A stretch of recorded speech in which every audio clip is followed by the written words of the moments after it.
Hi, you're watching Joel TV, and this is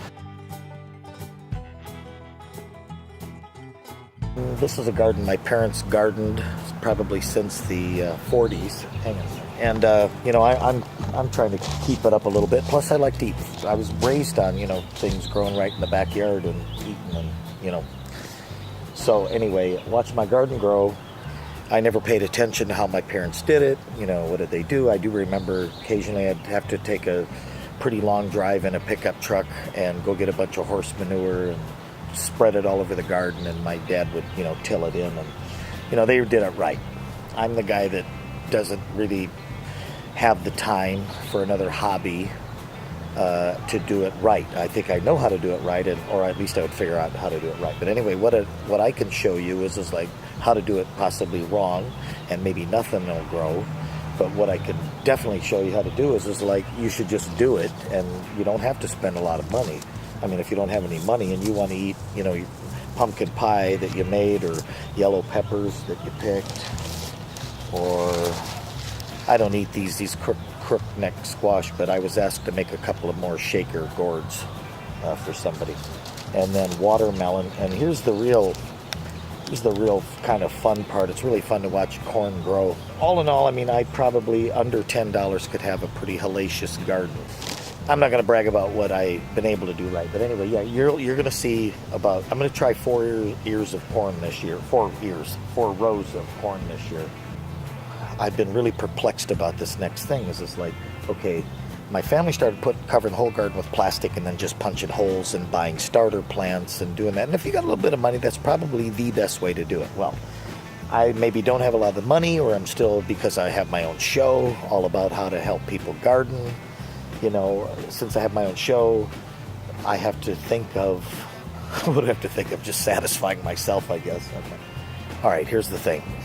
You till your garden, you fertilize it, you put black plastic over it, you punch holes in it, you buy starter plants, and you do all that, and then you water it, and you don't have to weed. That's the idea of the plastic, if you didn't know.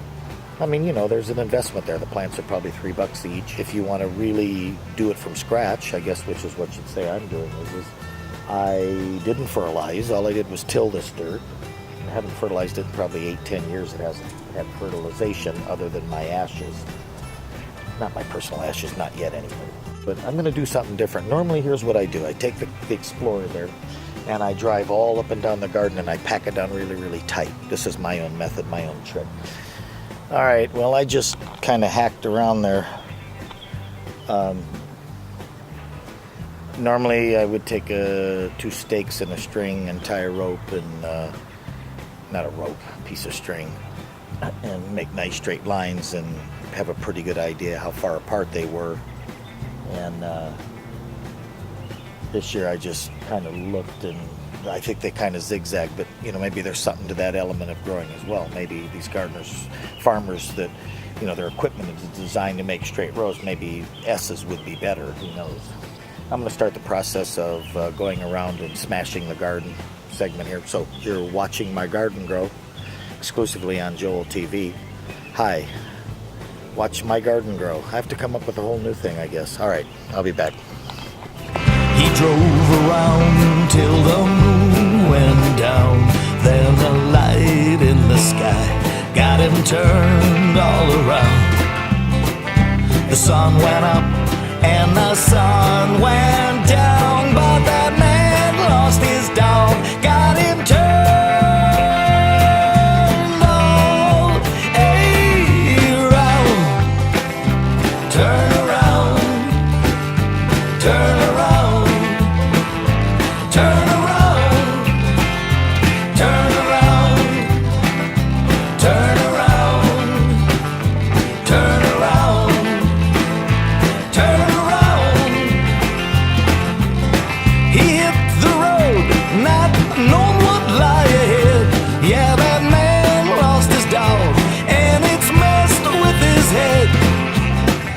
The sun went up and the sun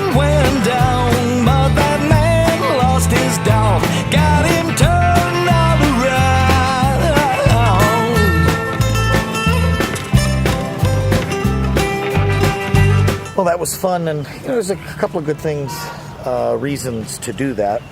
The most important is like it really pisses off the moles, and the moles win anyway. I mean, everybody's trying to get rid of them. They just go from their yard to my yard, back, whatever.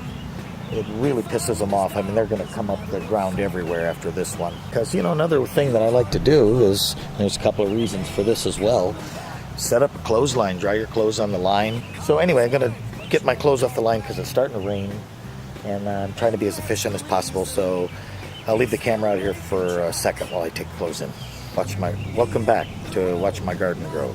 I don't want to come off like a complete cheapskate. I mean, I could do all those things I talked about earlier, buy plants and all that stuff. And I'm really not that helpful of a guy, so I'm not trying to help you people how to do it. I'm just kind of saying it can be kind of fun if you make it fun. I remember I was drying the clothes on the line. There's really two reasons. One is I haven't used my dryer in a year. And even the winter, I dry them in the inside, and it adds moisture to my house. So I'm being logical. Yes, I'll use my dryer if I have to use my dryer. But the best thing is if you have never gotten into bed with a set of number 600 bed sheets and that have been dried on the line, you don't know what you're missing. My towels are almost like sandpaper when they're drying the line. They're really stiff. So when you dry, you kind of exfoliate. Next time on Watch My Garden Grow, we will be sticking some seeds in some holes in the ground. That'll be fun.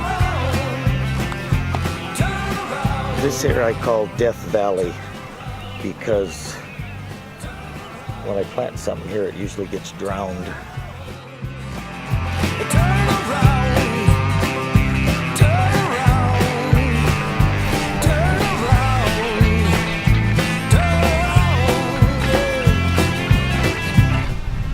That wind lifting that up already?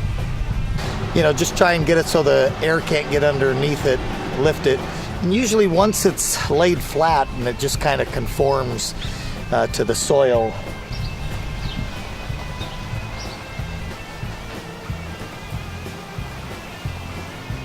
Kind of feels good. The fact that I'm on well water and the economy bad and all the threats of, the world collapsing, I'm in pretty good shape. I can heat my house with firewood. I can get water from my own well. Now, I'm not going to suggest that it was completely planned that the truck tires leave a little bit of a rut. It was mostly an accident this time, but ideally, if you could kind of plan that into your mix. Now I've got a little ravine right here where when it rains, the water will go towards my plants. And I'm just grabbing my favorite bubble bath right here. I do things quite haphazardly, and that's because I really don't care. I've got a natural pump here and one here. I got one here. That's a pretty damn big garden. I don't think I'm gonna end up with that many plants, so I'm just gonna kind of start right in here, see where the water already wants to go.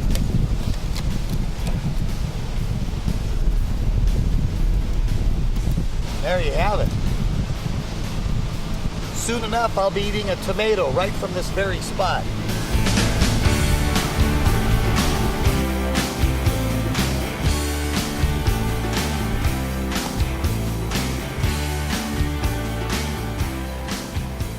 Boy, did I kind of screw up. And a big man, only a big man can admit that, but the idea, remember I was bragging about the truck tire making a little rut. It went from like 100 degrees to 50 degrees in a matter of 2 days after a torrential rain. And now my plants are underwater, and there's a good chance these are gonna die. You gotta maybe not listen to everything I say. Think about that a little bit. Maybe the plant should be elevated. I was just trying to, get away with not having to come out here and water this damn thing every day.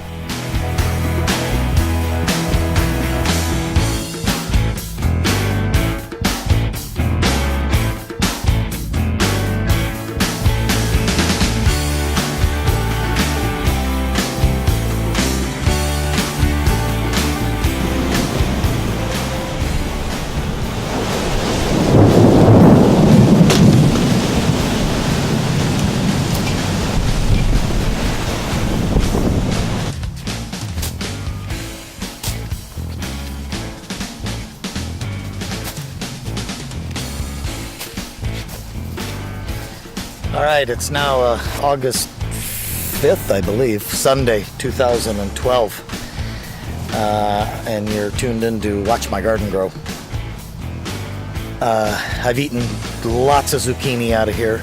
Stole some peppers and tomatoes from my neighbor's garden the other night, grilled them on my fire over there.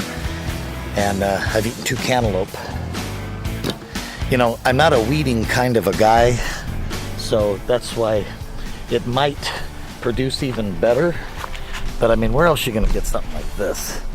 I don't know if that camera's aimed right or not, but look at this. I don't think they're supposed to get this big.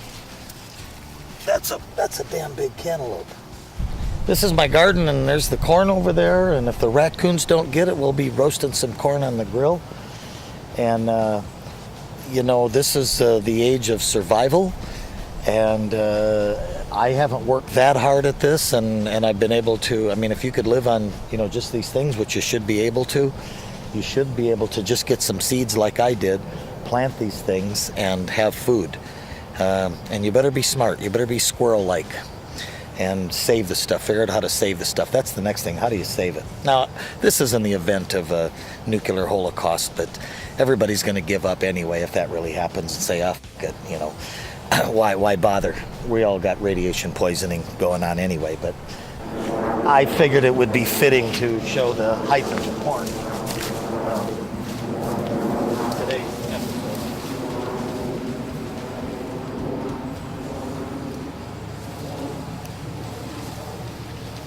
Height of corn. That was the height of corn segment. Height of corn. Height of corn.